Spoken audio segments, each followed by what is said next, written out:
Pemerintah Turki terbitkan surat perintah penangkapan Perdana Menteri Israel Benyamin Netanyahu dan sejumlah pejabat Israel lainnya. Perintah ini dikeluarkan karena para pejabat Israel itu dinilai telah melakukan genosida dan kejahatan kemanusiaan di Gaza.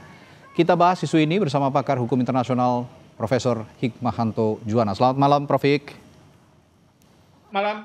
Baik, Prof. Hik, Turki dan 8 negara lainnya akan menangkap Perdana Menteri Israel Netanyahu. Apa memungkinkan mekanisme seperti ini? Ya, sebenarnya memungkinkan sepanjang Perdana Menteri Netanyahu sedang berkunjung ke 8 negara tersebut. Oke. Kalau misalnya dia di luar 8 negara tersebut, memang akan sulit. Karena tentu aparat penegak hukum di negara yang bersedia untuk mengirim Perdana Menteri Netanyahu ini, dia tidak punya yurisdiksi di negara lain. Seperti kita punya polisi hanya bisa melakukan kegiatan kepolisiannya itu di wilayah hukum Indonesia, tapi tidak di wilayah hukum negara lain. Seperti itu. Baik, lalu surat perintah itu diterbitkan berdasarkan undang-undang Turki atau misalnya KUHP-nya Turki. Apakah ketentuan di undang-undang Turki tersebut bisa diberlakukan untuk Netanyahu sejauh ini? Bukan, dugaan saya. Ini bukan kaitannya. ya? Okay. Ya, bukan itu. Jadi ini dugaan saya, ini kaitannya dengan Mahkamah Kejahatan Internasional yang sudah mengeluarkan arrest warrant. Arrest warrant ini tentu diberikan kepada dunia ketika Perdana Menteri Netanyahu berada di mana, maka mereka diminta kerjasamanya untuk APH di negara tersebut menyerahkan ke Mahkamah Kejahatan Internasional.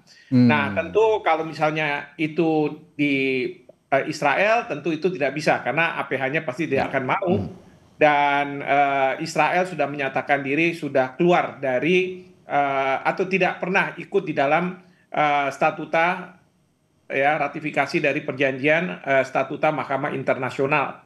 Nah, Mahkamah Kejahatan Internasional. Jadi itu tidak bisa dilakukan.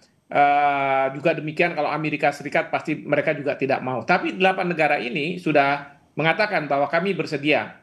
Nah, yang lucu itu adalah Hungaria. Hungaria itu sebenarnya anggota dari Mahkamah Kejahatan Internasional. Namun ketika Perdana Menteri Netanyahu datang ke sana, itu tidak dikirim. Dan di situ kalau saya tidak salah Menteri Luar Negeri Jerman merasa dirinya malu karena negara-negara Uni Eropa adalah negara-negara yang ikut meratifikasi Mahkamah Kejahatan Internasional, bahkan mendorong negara-negara seperti kita Indonesia untuk masuk di situ. Ini kalau udah bicara hak asasi manusia, ya mohon maaf ya, negara-negara Eropa pun hanya bisa bicara-bicara saja. Tetapi kalau sudah ada kenyataan seperti itu, mereka toh akhirnya juga tidak akan mengirimkan. Tetapi kita apresiasi 8 negara yang termasuk di situ ada Norwegia, ada Italia yang bersedia mengirim Perdana Menteri Netanyahu ke Den Haag kalau beliau ada di negara tersebut. Oke, tapi ngomong-ngomong Mahkamah Internasional, Mahkamah Kriminal Internasional, saat ini Netanyahu tuh juga statusnya kan buron dari Mahkamah Kriminal Internasional, Prof. Tapi masih melenggang. Analisis Anda soal ini bagaimana? Oh iya, karena ini kan Mahkamah Kejahatan Internasional meminta aparat penegak hukum untuk bisa menghadirkan Netanyahu di Den Haag untuk kemudian dilakukan interogasi dan lain sebagainya sampai kemudian adanya nantinya penuntutan.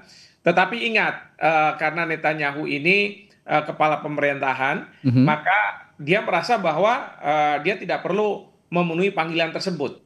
Ini berbeda dalam konteks hukum nasional ya. Karena kalau dalam hukum nasional ada upaya paksa. Jadi kepolisian bisa memaksa orang yang dipanggil tapi tidak mau hadir untuk kemudian dipaksa untuk hadir. Nah, ini dalam konteks hukum internasional memang yang saya selalu sampaikan, hukum yang berlaku adalah hukum rimba. Siapa yang kuat dialah yang menang. Nah, saat sekarang ini Netanyahu merasa dia di atas angin dan dia merasa di atas angin karena dapat dukungan dari Amerika Serikat seperti itu. Nah, ini bicara soal Amerika Serikat, artinya Anda juga ingin mengatakan bahwa Israel dengan posisinya saat ini yang dalam tanda kutip kekeh begitu ataupun juga punya sikap yang sedikit keras kepala, setidaknya ini juga di latar belakangi dengan dukungan Amerika Serikat, begitu, Prof? Oh ya, bahkan Amerika Serikat kan sudah menjatuhkan sanksi kepada jaksa yang menuntut Netanyahu. Kemudian juga hakim-hakim yang ada di Mahkamah Kejahatan Internasional tidak boleh memasuki Amerika dan lain sebagainya. Jadi justru ada hal-hal yang seperti ini.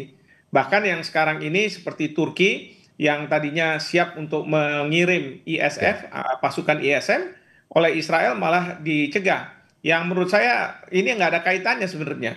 Karena ISF itu kan ide dari Presiden Trump. Ya. Dan Presiden Trump tidak mengajak Hamas, tapi juga tidak mengajak Israel. Kenapa tiba-tiba seperti ini? Sebentar lagi mungkin kita juga akan kena nih karena dianggap Oke. kita ini tidak mengakui Israel sebagai sebuah Oke. negara, sehingga Indonesia tidak boleh mengirim pasukannya. Al, kalau kita bicara soal proksi, ada Uni Eropa, ada Israel yang dibackingi Amerika Serikat. Kalau bicara soal proksi itu, seberapa besar sebenarnya risiko diplomatik yang dihadapi negara-negara Uni Eropa menyatakan sikap untuk bisa menangkap Netanyahu, terutama dengan hubungannya dengan Amerika Serikat? Ya, nanti kita harus lihat ya bagaimana reaksi dari Presiden Trump. Apakah dia tetap melindungi Perdana Menteri Netanyahu? Kalau misalnya memang seperti itu, biasanya Presiden Trump akan mengatakan bahwa saya akan kenakan tarif lebih tinggi dari sebelumnya. Nah, ini yang hubungan bilateral ini kalau Trump itu selalu mengancamnya adalah akan dikenakan tarif yang lebih tinggi. UUD ya Prof ya, ujung-ujungnya dagang. Iya, ujungnya dagang seperti itu. Betul, Oke, betul. baik. Nah, tapi setidaknya apakah ini bisa jadi penekan terhadap Israel, Prof?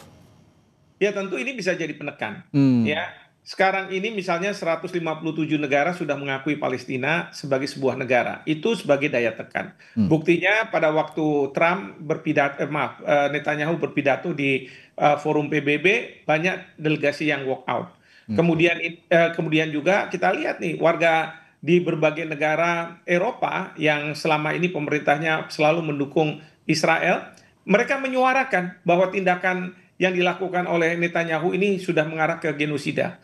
Baik. Bahkan itu direspon oleh pemerintah dari negara tersebut sampai mereka mengakui Palestina sebagai sebuah negara dan bersedia kalau Netanyahu ada di negara mereka untuk dikirim ke Mahkamah Kejahatan Internasional menghadapi tuduhan-tuduhan yang disampaikan oleh jaksa. Baik, terima kasih pandangan-pandangannya pakar hukum internasional Profesor Hikmahanto Juwana di Sapa Indonesia Malam. Sampai jumpa lagi, saya selalu, Prof. Terima kasih. Terima kasih.